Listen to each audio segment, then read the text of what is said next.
So with this, I think we move on to the next session. And if people are still interested in moving in front, because we have less people in the audience, you're requested to also move in front. It's going to be more easy for people to have tea once you're there on the round tables. So moving on to the next session, as we are still looking into some practical steps in making these, our supply chain more streamlined, reducing our cost, at the same time shrinking the inventory levels. That is where we had spoken in the morning also about various technology solutions which today are available. So in this session, we have improving supply chain efficiency through next-gen technologies. And we have our technology experts who are going to be guiding us further on that. I would like to first invite the moderator of the session, Mr. Prahlad Tanwar, Director, Transport and Logistics, KPMG.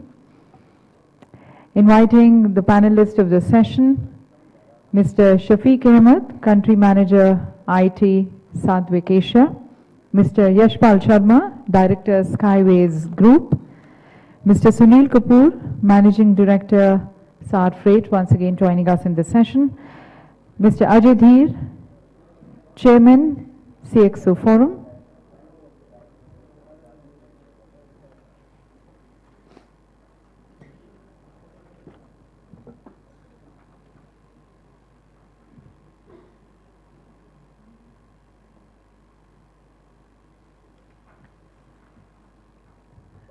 Mr. Kapoor won't be joining us for this session, so we'll, and there is no one else.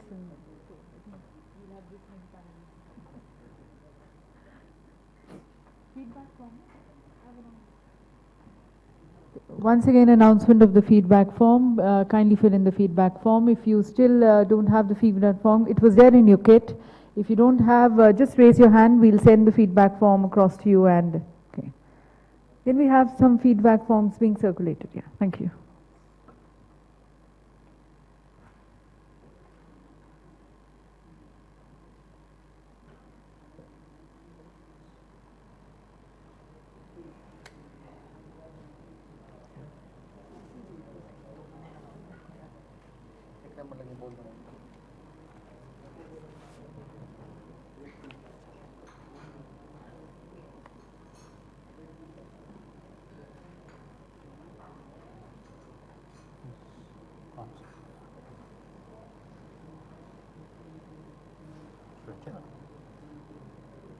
I mean, we start. We can give a couple of minutes to people to that everybody's moving around.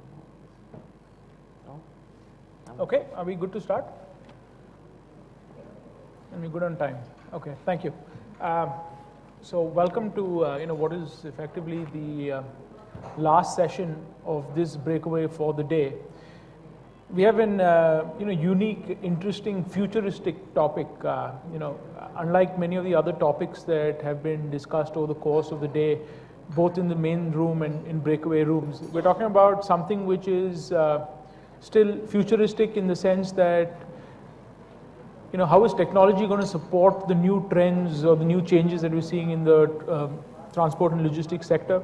A couple of points that I'd like to point out before we dive into discussing the trends that we're seeing both in the logistics space and technological innovations that are coming up to support those, is that there's a growing misconception that technology is easy to adopt at an organizational or enterprise level. We have to realize that it's not like we're downloading an application or downloading a software. But this is more in terms of creating a new process, using a new framework, cascading it down across an organization, having trainings, getting people to buy in, getting people to adapt to change. However, we also have to keep in mind that technology is something that has proven to be a successful differentiator and enabler for companies. It's also something that beyond a point you cannot ignore. However, we do have to appreciate that adopting technology at an enterprise level is also extremely expensive. And before we look at the future, I think I'm just going to shed some light on how technology has played an important role in the past If you look at the most successful transport logistics companies in the world today, and this is across express logistics, this is across freight forwarding, this is across shipping.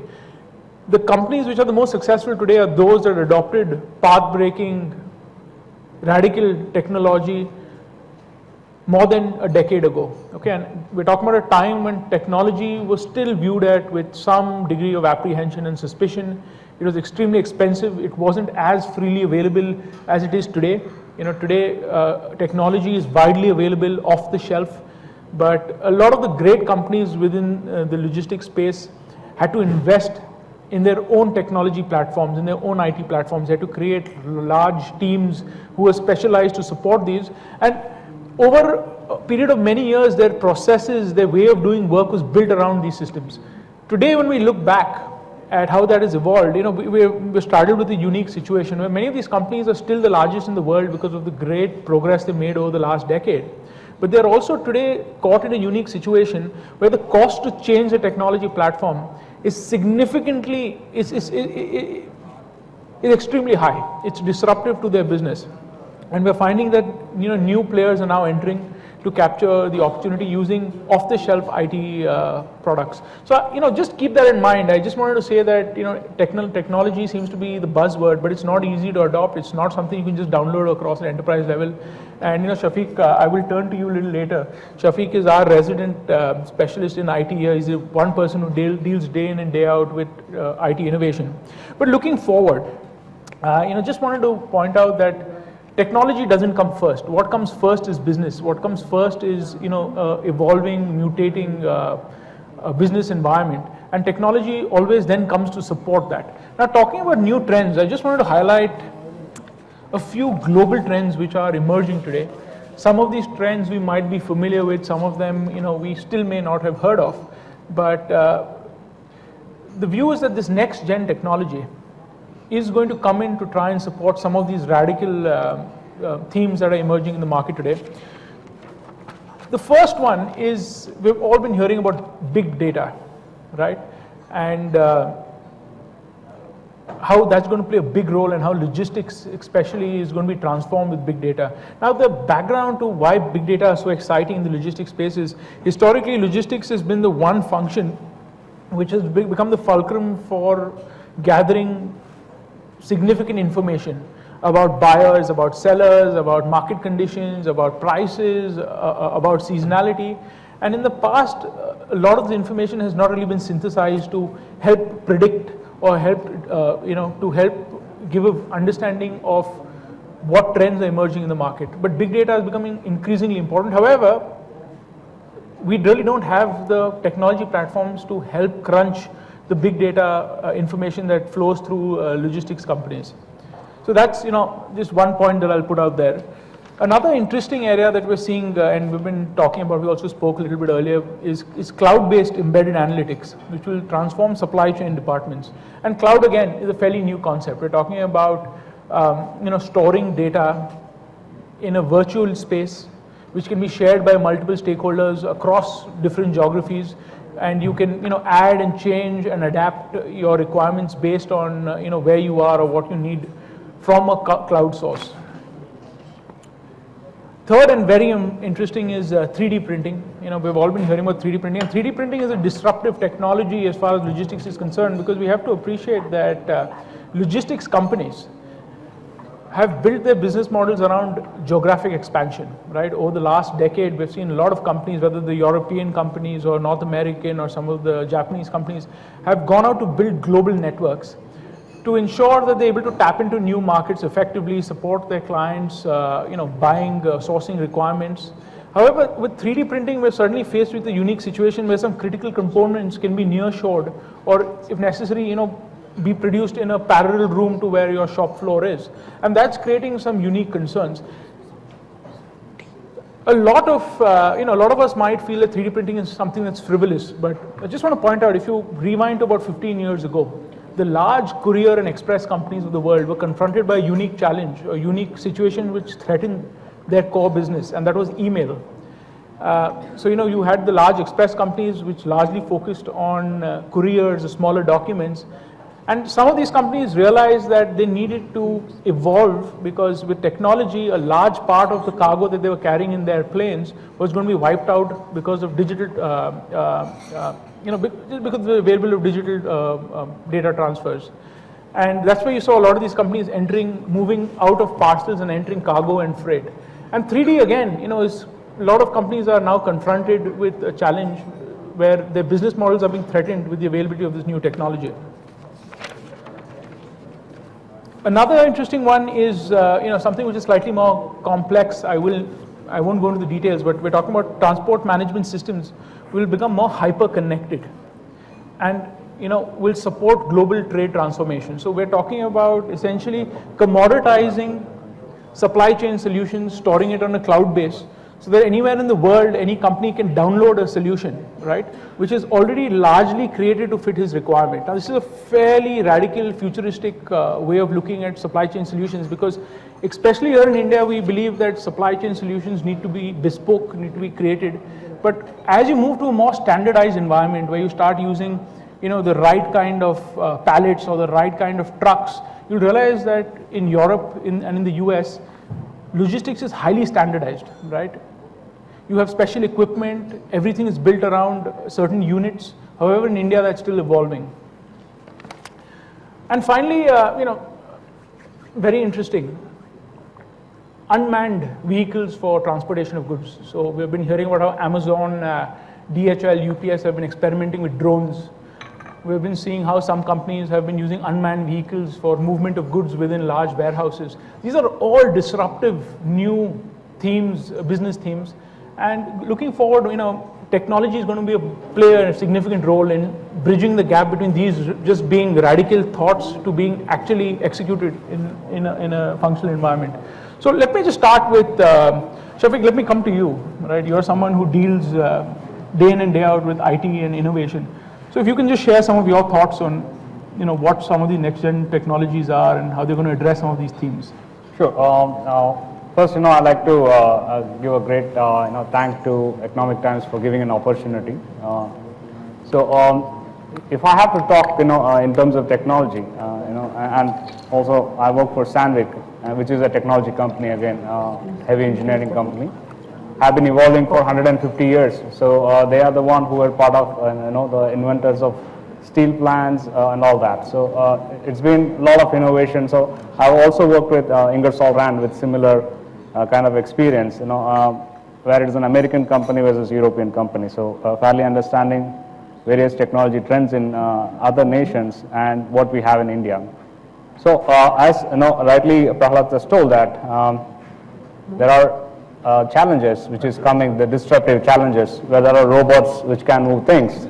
That means you don't need people. And I've seen that myself, in one of the plant in Sweden where I was last month. There were robots really moving around you, and they stop when you walk around and they just turn. So I've really seen that to myself. They are moving things which were earlier taken by people.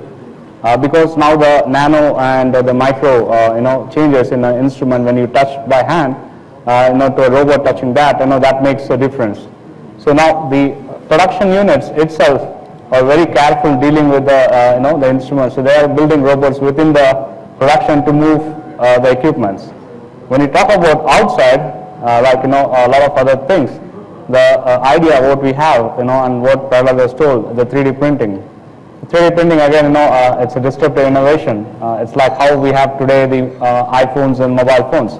This is again a disruptive innovation. Nobody has thought about that, and it has come and it has evolved all throughout. So similar is what we are expecting 3D printing to change the trends in the industry, and especially the manufacturing industries, because you can produce anywhere in the world. If you have, it is similar to a machine, a CNC machine. So you can produce anywhere in the world if you know what to produce, the 3D drawing of that.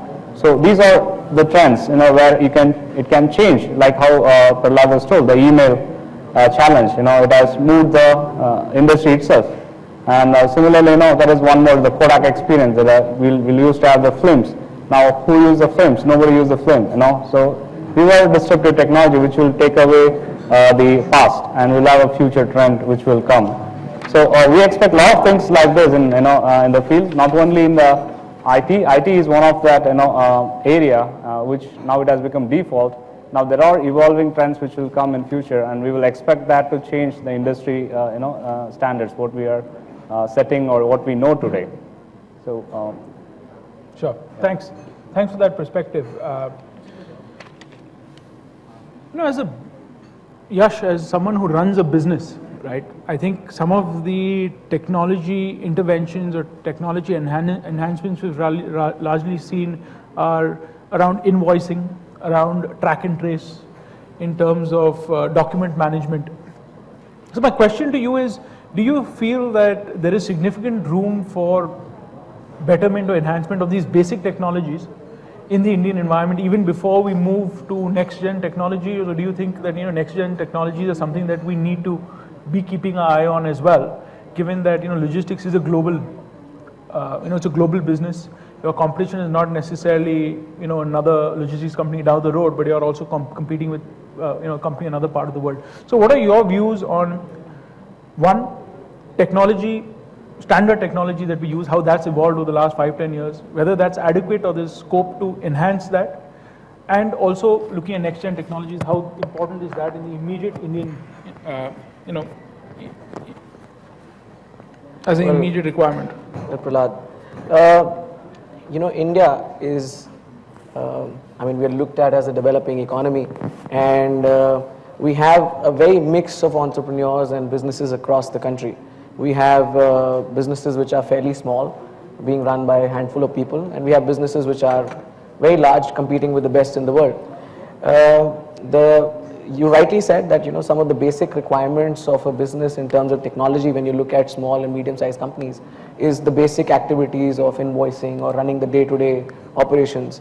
The larger companies today are looking at the generation next. Especially if you come into freight forwarding and logistics, the industry is evolving into a very forward-looking requirement in terms of technology, because the demands of our business have really drastically changed over the last couple of decades. When I got into this business 20 years ago, 19 years ago to be precise, very few companies around had computers. So the basics of softwares was really very, very basics for accounting needs. You had Tally and some of the other softwares which are really required for accounting purposes, and there was nothing beyond that. People used to look at it. But then over a period of time, we've seen a lot of evolving of technology and the adaptation of a lot of businesses to bring those technologies in. There has been a lot of challenge in terms of business heads trying to bring in those technologies and for the people of the companies to accept it. There has been a lot of resilience from the teams of various companies to adapt to a lot of these technologies. The good thing over the last 5-7 years, I would say, is that people all across the board have understood that this is something which is unavoidable. Technology has to be adapted. You have to move forward, and the people who are not going to do it are going to be left behind. So most of the forwarding, logistics and other companies across in the country are slowly adapting into newer technologies. And if I look into our industry is all about information, it's about communication, it's about data. Of course, it's about movement of goods, but the amount of activity involved around movement of goods is pretty substantial. And sharing of data, collaboration of data between suppliers, between vendors, with end users, even with competitors, is something which is extremely important in times to come. Some things that you just mentioned about unmanned vehicles, automated machines, 3D printing, a lot of these things going forward are going to actually happen as a reality. And there, technology will have to come in substantially. In our industry where, packages, we say packages need to talk to packages to fit in right into the containers or into the space which is available. So technology is something which will need to be surely adapted by all companies around. And like you rightly said, over the last 10 or 15 years, the companies who've actually adapted technology are the ones who are extremely forward-looking, extremely successful today. And the ones who've not have kind of been left behind. Sure. Thanks for that perspective, Yash. Ajay, moving over to you. You've also been someone who, for a long time, has been associated with technology and the various evolution that it's gone through. Yeah. So, if you can quickly share your perspective, and also to maybe put a sting in your response. Also, tell us a little bit about RFID. Where is that today? Right. For almost 5 years, that was touted as next-gen technology. I mean, has it done a Y2K on us? It never really materialized, or has it? Or what's your view on that? Sure. I'll share my experiences starting from 91, when I used to work with an organization called Gati, which is one of the pioneers in freight forwarding, as one of the founding team members. And then we had set up this organization. I was heading the MS and the networking, all the infrastructure and technology that was being set up for Gati. There was a time when this technology was actually very simple. It used to consist of basically modems, barcode scanners, track and trace was the thing to speak of. And the systems which were called our integrated field processing system, IFPS, what we used to call that. Platforms were very simplistic, basically in FoxPro and DBase.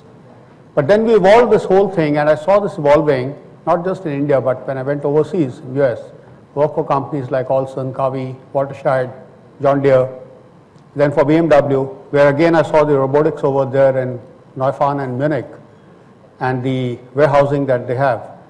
I think that's something which is very, very important to see, that technology is not just an enabler over there, it's one of the doers also, and they use it very, very strategically.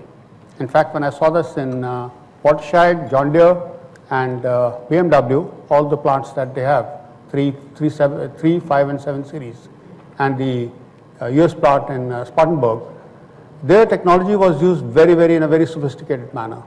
Unlike the simplistic way in which we were just trying to make do, homegrown kind of a thing. That was number one. Number two, the people concept, the people issues in use of technology cannot be ignored, because technology is successful when the people are using it. If we bring in the best of technologies and people do not use it, then it's of no use, and that's where RFID also went for a toss. One was because of that, second was the cost factor. So I think the people permeation, the people adaptation is very important, and when we interact with them, when we bring in the technology, that's something which we have to handhold very, very carefully. I remember the days in 90s. We used to train the hostesses and the staff in the depots and in the godowns how to use a barcode scanner, how to use a printer, and many times the consignments used to get stuck because the equipment was not working, or most important, the person who was using the equipment didn't know how to use it properly. So that comes another aspect of dovetailing of technology in the operations. And as far as the contemporary systems are concerned, enterprise applications, especially ERP and supply chain systems, when they were brought into the organizations, they have played a very important role. In fact, if you look at it from an ERP perspective, connecting the entire ecosystem within the enterprise and outside the enterprise has been made possible with the ERP systems. I will not name because we are platform agnostic. Then of course the sophisticated supply chain systems came. Again, the same benefits were there. But the flip side of that was the cost, the effort, and the huge investments that went into putting in those systems. Not many organizations could afford them, not just financially, but from an effort perspective also. Then the modernization of the freight forwarding and the entire logistics and supply chain industry started in the previous decade. So a lot of modernization, all the biggies coming in, and Indian companies also evolving. And I was hearing the previous panel discussion just before lunch. It was good to see Indian companies, ACL and other companies, which were sharing their experiences and their technology adaptation. I think it's a huge road that they have covered from a technology adaptation and from an understanding perspective that yes, technology is an integrated part of the operations. Coming to the next gen or the current gen, I would say it's a little blurred line, what is current and what is next gen. What is next gen is current also nowadays. Use of cloud, yes, definitely I subscribe to the theory that rather than have in-house systems catering to your supply chain and which are huge, elephantine, very expensive to own and maintain, why not have supply chain systems ready to use bolt-on applications on the cloud, use it on the fly, low-cost subscription model, and there you are.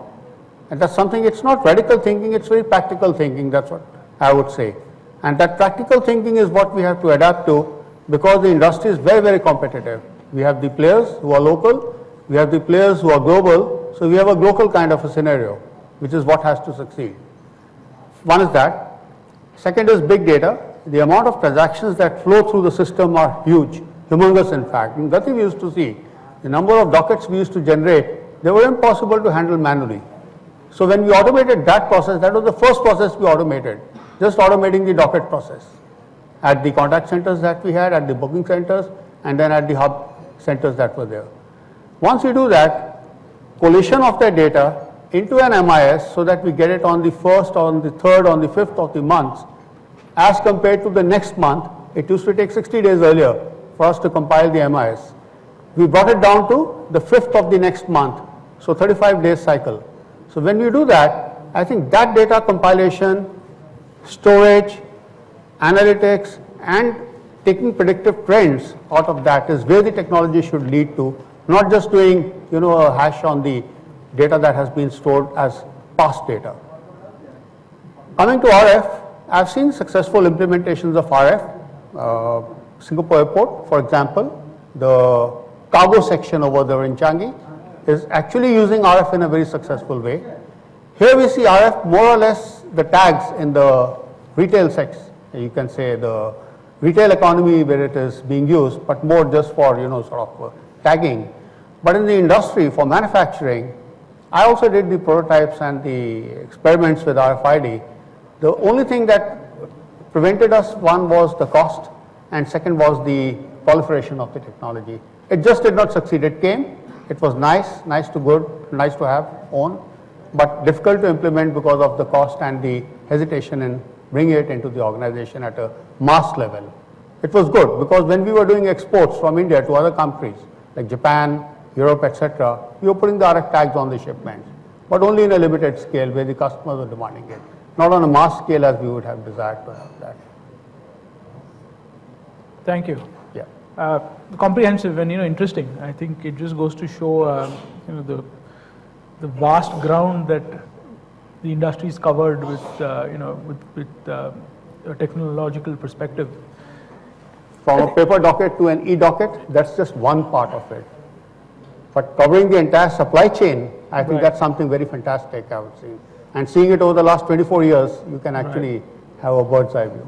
And from what you're saying, it seems that IT innovation in supply chain is all about enhancing visibility. I mean, if I had to say, Yes. continuously enhancing, upgrading visibility, that's the Yes. primary focus. Everything else is bells and whistles. But it's essentially knowing where your cargo is and what condition, what are the constraints it's facing. I think we're looking at more and more penetration in terms of visibility and more information. Would that be accurate? That's accurate. In fact, I'll just go back a little bit to the previous question that you had posed about RF. I would say, in fact, barcoding was very successful. If you go back to about 20-25 years back, barcoding was very successful in supply chain and logistics because when I used to work in Hero, I was the general manager IT for Hero, and most of our consignments were export. So there we had designed our barcode solutions in such a way that first was at the component level, then at the assembly level, then at the finished goods level, and then finally at the container level. So there was one barcode on the container which when scanned would tell you what all is inside the container. And when you do this packing list and the manifest that is there, everything was automatic, electronic. Right. And that was when we used to have EDI. Right. So on EDI, you used to transmit the entire information across to Germany or to US, and that's where it was. So in a day, you could have the entire information, you can say the communication channel which was over there. And that's how it could be leveraged. Not heavy on manpower, not heavy on investments, but very successful as far as the integration of the enterprise was concerned. What we talk today of bringing the ecosystem together, we were doing it about 25 years back, very successfully. The internal system as well as the external ecosystem. So Shafiq, then coming back to you and someone who heads IT for a large company in India, given that IT holds so much promise, it gets unanimous buy-in from so many stakeholders, why do we have so many instances of failure when it comes to implementing IT solutions whether it's supply chain or in any other area? How does that happen? Okay, I think there are many answers. I can just try to give priority to what I can answer. In a large MNC, what happens is the decisions on IT, gets favored based on the corporate headquarters. Okay, so if the headquarters is somewhere in the US or somewhere in Europe, they decide what the IT solution should be. And sometimes the ERP solution, which can cover end-to-end process, from pay to procure, or procure to pay and order to cash, all this cycles of process what we have. The end-to-end process we can still build in an ERP solution, but when it comes to India, it affects the bottom line to the business, the amount, the license cost and all that. So the business will not be very transparent to take that process immediately and implement. They will take the buy-in. It will be a little slow in terms of what process we should take, what we should not take, and how many license we need. So the lot of debate happens, which does not happen in US or Europe. So that is one scenario where I can tell where fairly we get backstep in terms of implementing such solutions, and we end up doing haphazard work in terms of some solutions locally or homegrown solution which will be in the business, and then some homegrown solution that logistics and on that side, and try to integrate that, which never happens because they don't talk to each other, and some moderator will or some integrator will come in between and try to sell. I can do a bridge between these two. Finally, the communication of all this data becomes a non-value add in terms of reports, where some of the reports will not work. You again get into reconciliation, and we spend a lot of time. So that's where the failures started coming. More of integrations and a lot of systems. And on the other flip side, that every company in India has an IT department, and this department is supposed to deliver the process to them, but end up doing only support. So as an enabler, or as a technology enabler for the company, the free hands of implementing end-to-end process, if it has been given, it's been empowered, then the failure rate could be less, where the success rate could be more. Like one particular example, one of my last conference where the e-commerce, the Flipkart, before they started in India, 8 years back, they implemented the systems in a way that will work. And when they actually launched, it was working, or it is working now also. So they got prepared the backbone before starting. So the process has been done systematic. Then they started the evolution of that. Now most of the companies, what we have today, they grow organic and inorganic. So one side, there will be acquisition of companies, which will have different systems. The parent company will have some systems, and the logistic company will have some systems. So when you try to merge all this together, then the integration suffers a lot, and that's where the failure happens most of the time. Okay. So Shafiq, let me make this actually a little difficult for you. If we're saying that IT is a differentiator, it's an enabler, it's what sets you apart from your competition.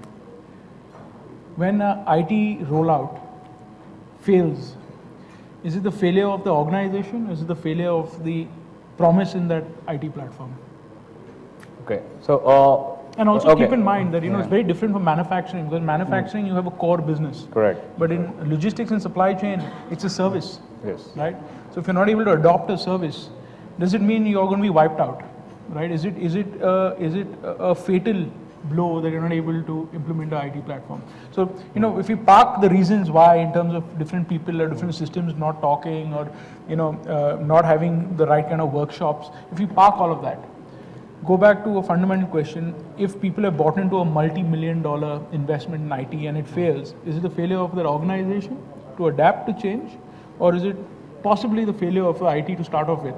So it's more I'll come back to the leadership. The leadership who drives that, they are the owners of that. So when they take an investment call to deliver, they should have the backup strategy in terms of what are the failure rates and mitigate those, so that the failure rate is less, and make sure what processes, the core processes, what they define, has to be implemented. So that's how it should be seen. Rather, we work in terms of, I can share some success stories, in terms of there was an end-to-end B2C model which we have created in Ingersoll Rand some years back.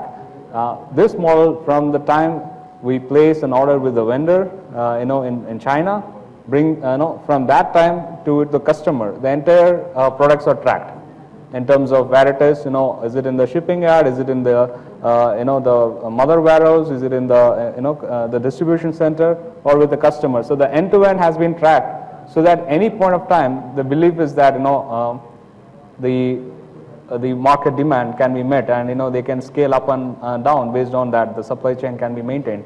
So there are success stories towards, but how it is implemented is also important, and when you start a project of ERP or something, then due to cost, the scope creep happens. They will reduce some of the scope, which is very important. Because of the cost, they reduce that and keep only the core, and they try to believe that the core will work, and Right. most of the time it will not work. So that's how you see Okay. it fails most of the time. All right, thanks for that. So, Yash, coming over to you now, right, as the owner of a business, if you had the option to adopt any one, what we're calling next gen technology to help take your business to the next level, right, what would it be? Well, firstly, I would just touch base upon a point that you were just discussing with Shafiq. It is very important that when you're doing a transformation of your IT systems from what you're using at the moment and what you intend to use, there are a couple of things which are extremely important. One is that you have to have, like you said, a core team which defines the move, which works around with the next IT company and make sure that the implementation happens. And at the same time, there has to be a plan B, which is in case it doesn't work, you have a fallback plan to either go back to manual working, worst case scenario, or you shift back to your original software. I have seen in my own experience a very large logistics company who did this transition and could not manage the transition well, and their business fell by 45% in 1 year. And the reason largely was that the adaptability of the new software that was being built in was not done correctly. Now, there could be n number of reasons why, because the management could not have defined what they were expecting out of the new ERP system that they were moving to, or the IT company did not bring in what they were expecting, or the implementation didn't happen right. But a 45% drop in your business today is a huge thing. It could pull you back by a few years. So it's very, very important to set a few parameters very correctly while you want to do or bring about any IT or any other technological change in your organization, especially in logistics industry, because we do not have a product to back. We are only working on services.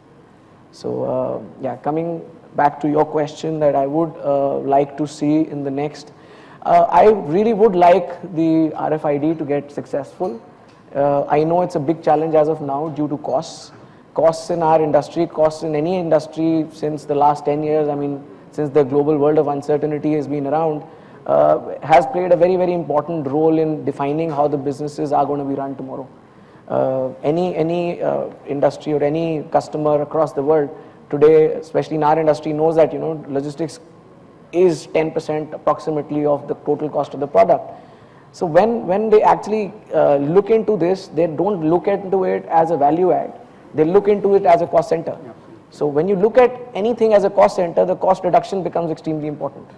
Now, with most of the customers actually having supply chain departments, logistics department in their own companies, the primary objective of some of those departments is to reduce costs from the logistics service providers. So in the previous session that we just heard on heavy engineering, we saw a lot of the panelists were talking about that the costs were brought down to such low levels that they were not able to do any due diligence, no feasibility study, no documentation management plan before the execution of a project, and everything got started. So everything was to bring the business in and then wait for miracles to happen, which usually don't happen all around. So I have a lot of faith in RFID as a technology for future. I think it is something which will become a necessity going forward, because you were just talking about data being important and IT just primarily driving communication or documents all around.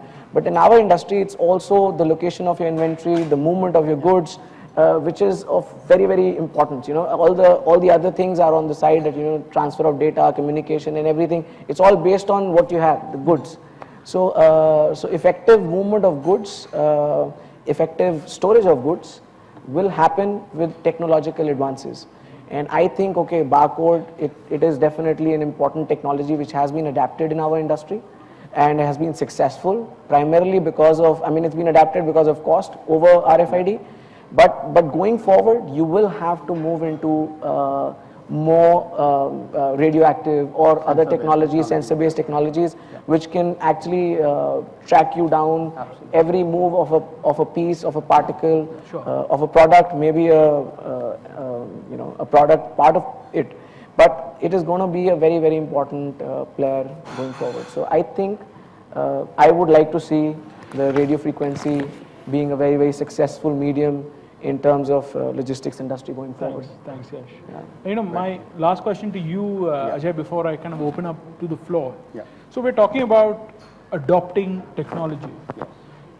While we're so focused on going out in the market and studying all these new radical options that are available, what about technology that has now become available to the masses, like smartphones? Yes. Right? How are we adapting smartphones or how can we adapt it more, effectively for supply chains? Things like scanning documents, things like GPS. For so many years, we said, oh, trucks don't have GPS, we can't track them, we don't know, how to go from point A to point B across different states. Suddenly, overnight, everyone has a smartphone. Do you think that's being used effectively today? It has to be used effectively. In fact, that's the crunch, and the crunch lies in the thinking. And that's the thinking that the IT function or the IT leaders in the organization have to drive forth. The constraint is not there in technology. Technology has never been a constraining factor. Even when we used to be told, spend less, but bring the best of systems in the organization, we used to do that because we used to think, we used to innovate, and then we used to execute. And we used to see what we could harness from what we have. I think smartphone technology, this explosion that we have over here in the Asian region especially, I would say, is something which is a huge force, to be honest, and actually tackled effectively. I've been having this project which is going on in ASEAN region in Thailand and Vietnam over the last 2 years, in which I've been working with one of my customers who is a very large automotive component supplier, one of the largest in the globe, actually, if you see. And in Vietnam, again, it's a huge company which is actually into textiles and into ready-made garments, exporting again to top customers globally. Both these customers had this problem of having very expensive systems, older organizations. They were not new organizations, they were older organizations. So the technology became an expensive technology for them. So the question that you were asking, Shafiq, earlier got answered over there, because when they brought me in over there, the idea was that how can we leverage the investments that we have made in IT so far, from a technology perspective and from an application perspective. So it was a very difficult thing because the organizations were very large, and like Yash was saying, we could not afford a drop in business, not even by $1 or a percentage over there, because they were running organizations supplying to global firms across all over. Right.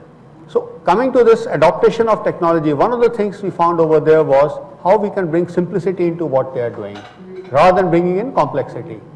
And one of the things that we found was this GPS issue, because the transportation and logistics of goods across the ASEAN region, inter-country transfers that was there, was very difficult in tracking through conventional means.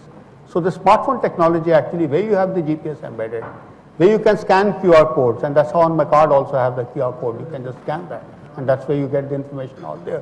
You don't have to type it in. I think some of the things that we have to think of are more on the innovative perspective and being simple in your thinking rather than being complex. So number one, smartphones. Number two, bringing in GPS technology not through the conventional way, but by these tools that are now available to us off the shelf. An entire ASEAN region I have seen, smartphones have proliferated left, right and center. Unlike Europe or US, where still people use conventional handsets. So it's very easy to deploy these technologies. The only thought that could constrain us is our own thoughts ourselves. So if we open our mind, if we see what else we could do some quick thinking and little bit of disruptive working, as I call that, radical and disruptive working, there you go. Bingo. And your acceptability is very high. Your means the acceptability of IT. And coming to that question, whether a project failure is considered an organizational failure or an IT failure, I think the onus always lies on the IT leader to make sure that the projects that are taken by the organization are successful 10 out of 10. And how can that be? And that is a skill of the leader that he has to develop.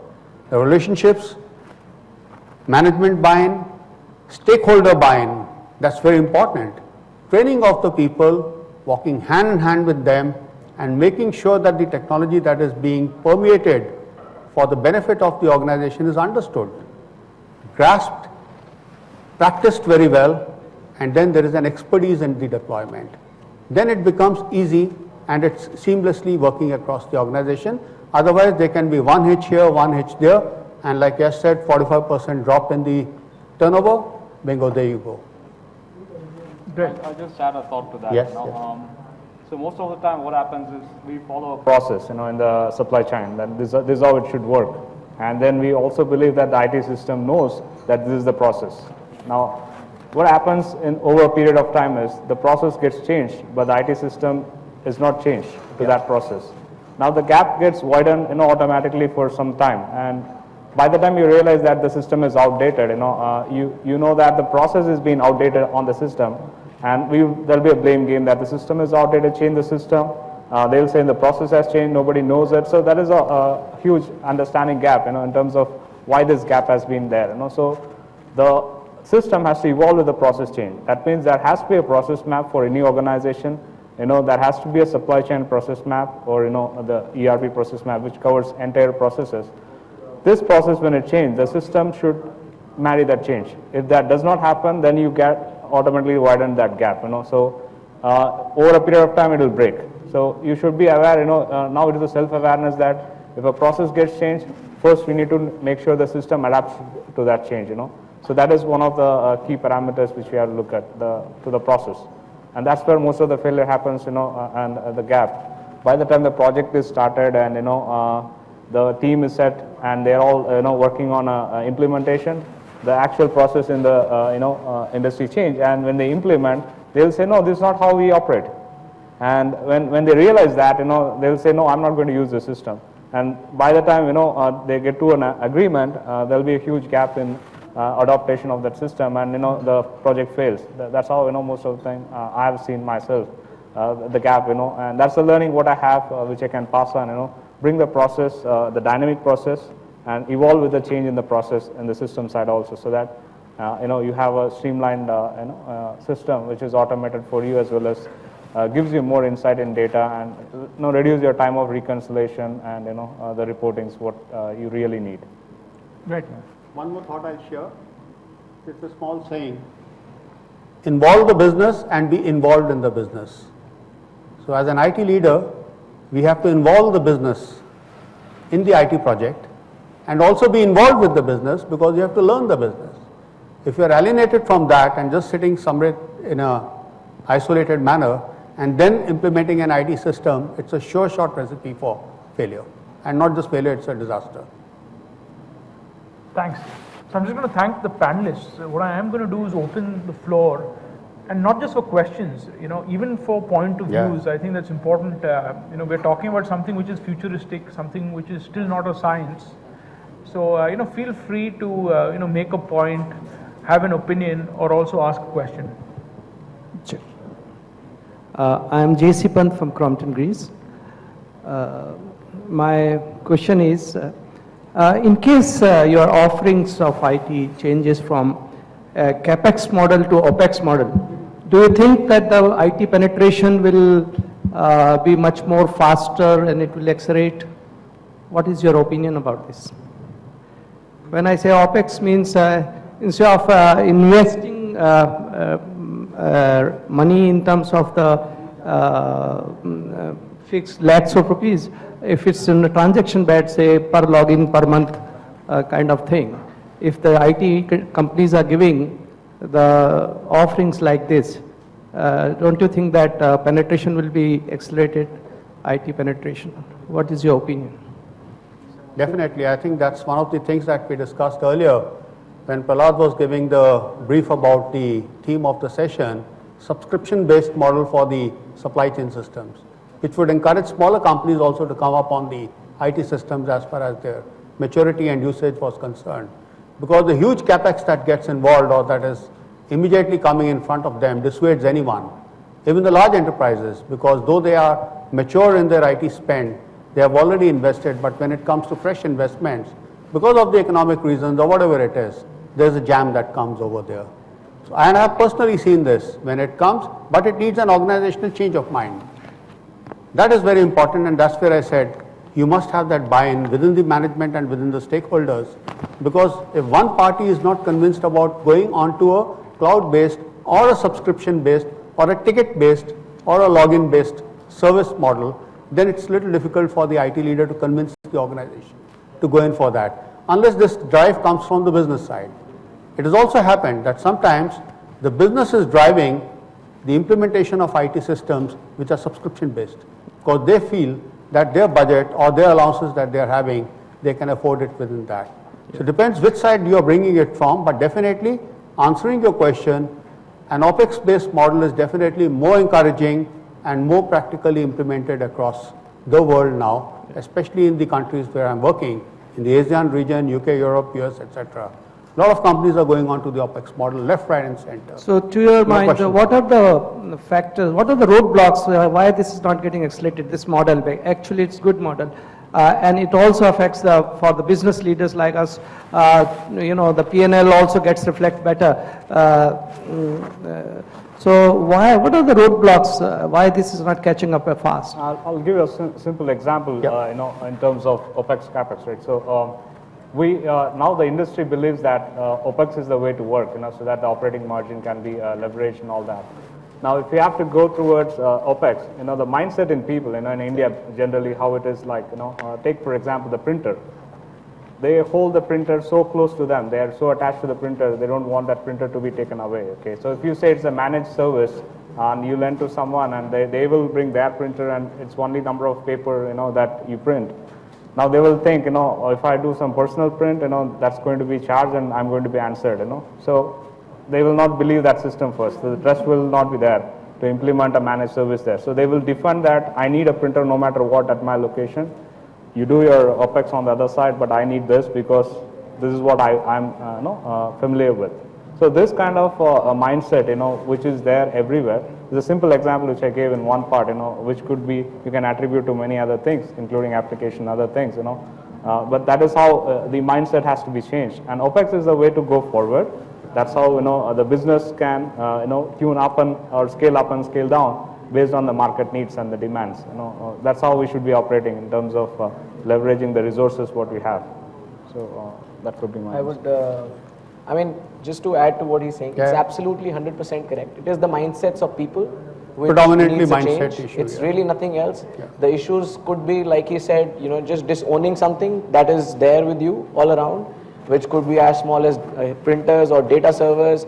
Today you have a possibility of storing data on cloud on so many places, Yeah. but you still want to store data in your own office. You want to have data servers present physically there in your own office, maybe due to security of your mindset or security of your data.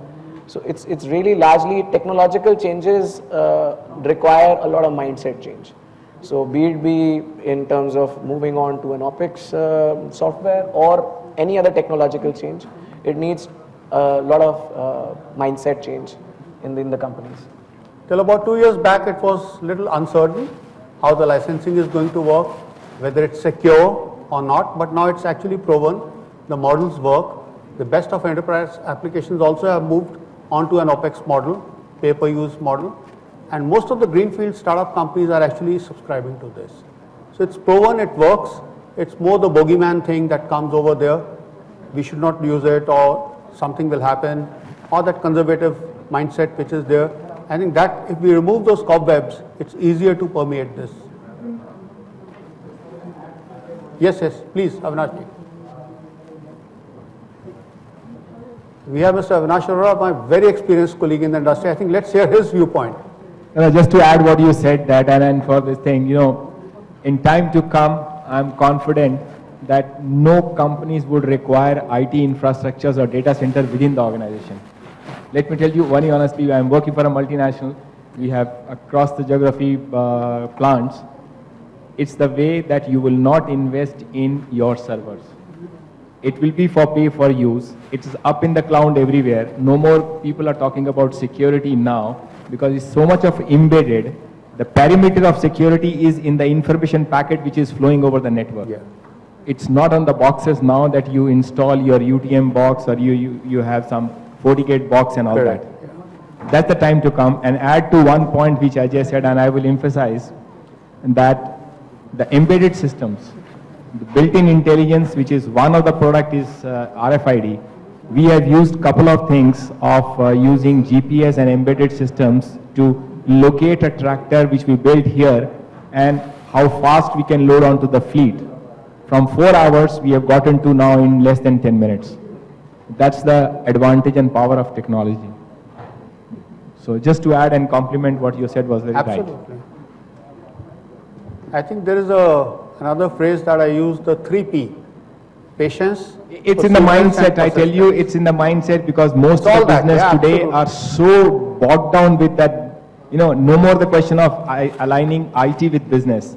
It's business can be driven, if an IT can be a glue to the organization function, it's a Absolutely. supply chain is a glue to the organization. Absolutely. And IT-enabled supply chain will be successful, otherwise it will not be successful at all. Absolutely. It's all our own cobwebs we have to clear. Even I agree with your point that, the overall the cloud, what we are talking, there are experts, like, you have companies who can handle the data centers, who can add your servers based on your Absolutely. capacity. So if it's all can be maintained by someone and you don't have to call anyone, so this all can be happen with a contract in the right way. And if that is available, so all the company has to think is how better the contract has to be, make sure the SLAs are maintained. These are the problems we have, not the problem of how to build another infrastructure, how to build another data center. I think those are old philosophies. That's what I can say. Now, if you have to set the industry standard moving forward, then you have to come out of that mindset of having my data center, my network. Yeah. These things doesn't work anymore, and not in US and Europe anymore. All the companies most of the time they are outsourced. I agree with you because it's gone now. It's gone. You made a very good point on managed services. The having a printer in your office is just a mindset. Yes. And most of the companies, I can quote here, some of the companies like Mindtree and a couple of my friends who are working there, they have reduced at least 40 to 45% Yes. of their printing cost with getting into managed services. Yeah. Correct. One data I want to share, in the first quarter of 2014, 15 million smartphones were sold as against 1.5 million laptops. So you can imagine the computation power which is going to be there in the smartphone is mind-boggling. And most of the apps will be available in your pocket than to having your laptops. Yeah. Very well said. So there's 87% growth, compared to last year to this year, number of smartphones. So it is doubling every year. So you can imagine that, yes. I just wanted to bring in a different perspective. I think we are here talking about mindsets of people who are, sitting in offices or who are educated. But I have seen, specifically in two of the assignments I did, where the company has a beautifully set up ERP software.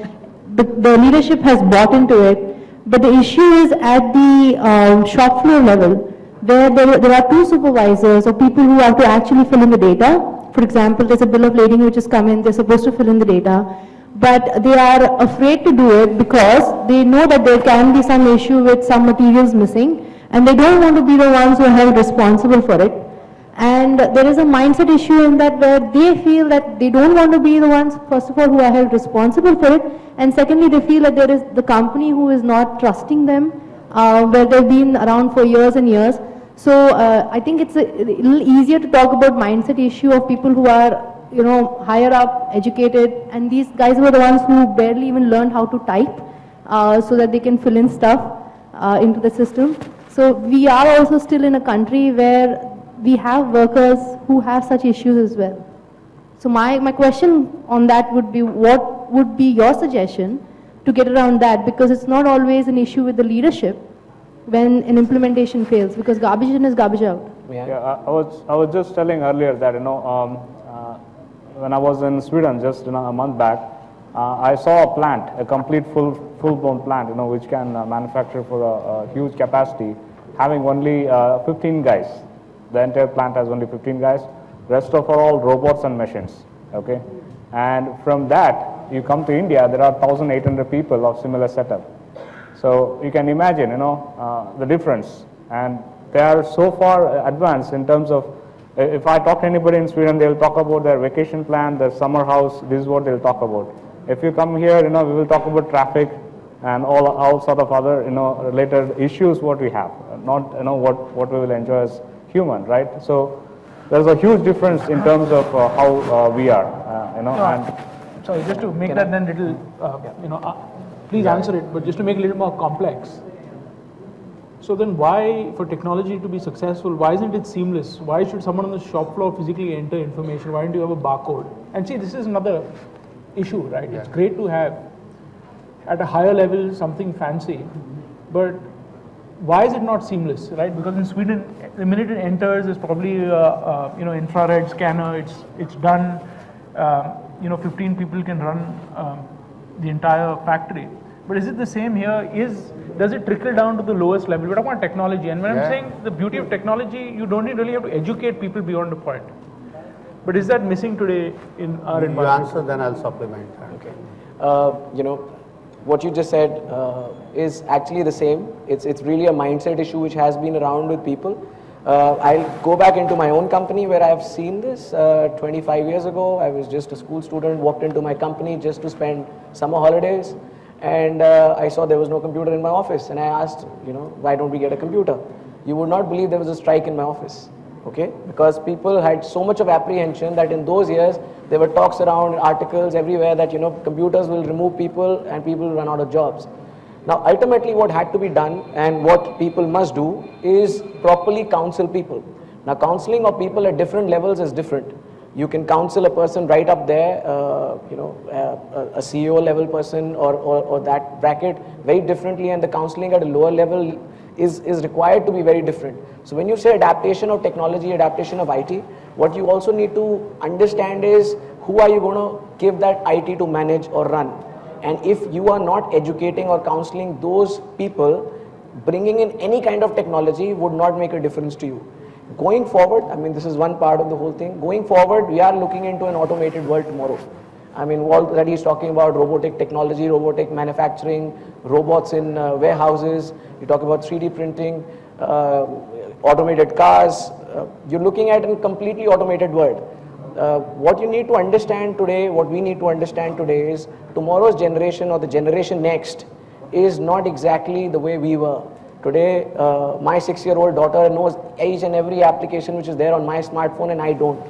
So whether we like it or we don't like it, the generation next is going to conduct their business, their work, their style of jobs completely differently. So we need to understand, and we like it or we don't like it. That's what is going to happen tomorrow. The new generation which will walk into your office next year or the years beyond will use technology more than we did. So adaptation of technology is a must.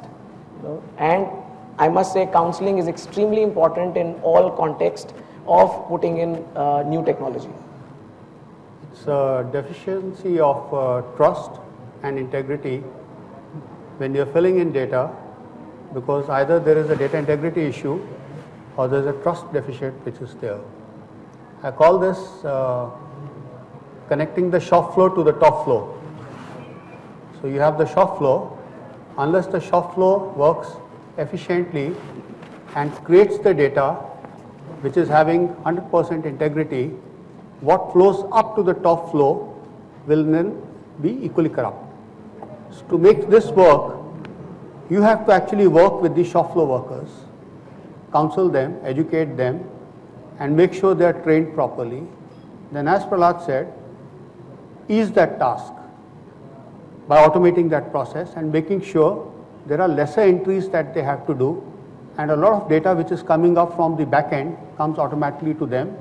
Adobe Forms are there, simple technologies are there which can be automated in a kiosk on the shop floor. And I did this actually 4 years back when I was working for one of the largest steel plants in India. Same issues were there. Enterprise applications in the back end, in the back office, successful. enterprise applications, I'm not naming the application, but on the shop floor, never working because of this issue. Lack of integrity in data, data not being entered in time, data not being entered correctly, and the base data itself sometimes not accurate at all because of issues related to adjustments. I understand what you're saying. Adjustments, so on and so forth. Something has to be passed, some entries were not done. So the supervisors were not just the supervisors, the guy who is making the coil over there and who has to enter the coil production was not sure whether he has to enter it or enter what figure over there. So first it was done through barcodes. So he had to scan the barcode and that data used to come in. Then we automated it further by putting a kiosk over there and dovetailing it with Adobe Forms. So he simply had to touch a few points over there and automatically the information used to come in. So that part about the hesitation or the reluctance was removed from there. The trust deficit as far as the integrity of data was concerned had to be resolved at the leadership level and within the organization, that the data that is flowing has to be accurate. Simplification of technology is very easy actually, and you yourself have to go down over there and to make sure that it works, and that's what we did. Actually, I used to do that.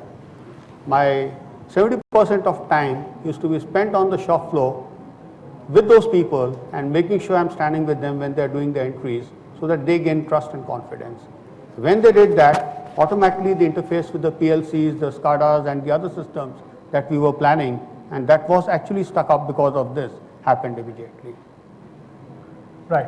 I think, we have to close, but I still think that you've raised an interesting point. Yeah, it's very good. It's also a socio-cultural issue. Yes. Right? And if technology is so fantastic and progressive, why do people even have to think about it? Why do they even have to go and press a button?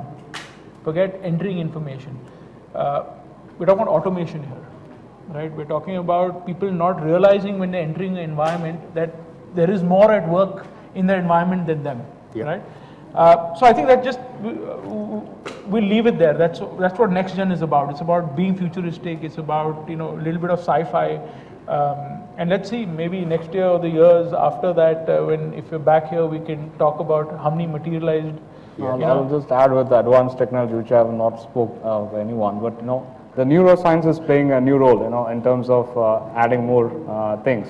So by mapping your brain, you can control things around you. So this is the next gen, technology, which has been already tested and in progress. So you might see when you think things can happen around you. So see, it looks like not realistic, right? But believe that this is already tested, and you can go to YouTube and check how neuroscience is playing a role. When you move your finger, you can move a mouse tail. So these are things which has already been developed on the technology side. So technology can lead things far beyond, but the adoption of technology is based on the need, what we have and what the socio-cultural environment what we have. Right. Okay. Thank you. So thank you, Prahlad, and thank you to our panelists for sharing the information. And may I request Prahlad to kindly present the mementos to our panelists, please.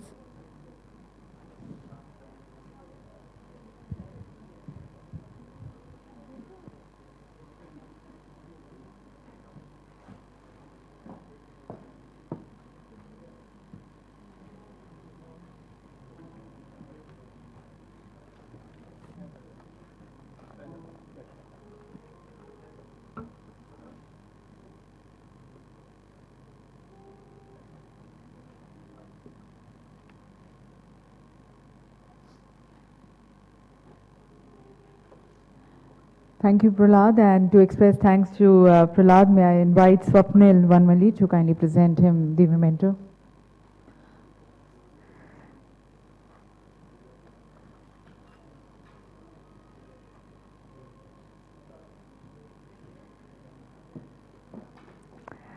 Thank you to all of you, ladies and gentlemen. Once again requesting you to kindly fill in the feedback forms. As you leave, kindly leave those feedback forms on your tables itself. Hope this entire day has been enriching to all of you, and we are going to be looking forward having you next year also. May I also request you all that the feedback forms, probably you can leave it on your tables itself. and also expressing our thanks to all our sponsors for the help, for the support which they have extended to us. If you are looking forward to any other session to be included, any topic which needs to be taken care of, or any suggestions you want which should be projected further also to the policy makers, kindly feel free to mention it into the feedback form so that we can further escalate it and take it to the concerned authorities. So thank you, ladies and gentlemen. Have a good day further.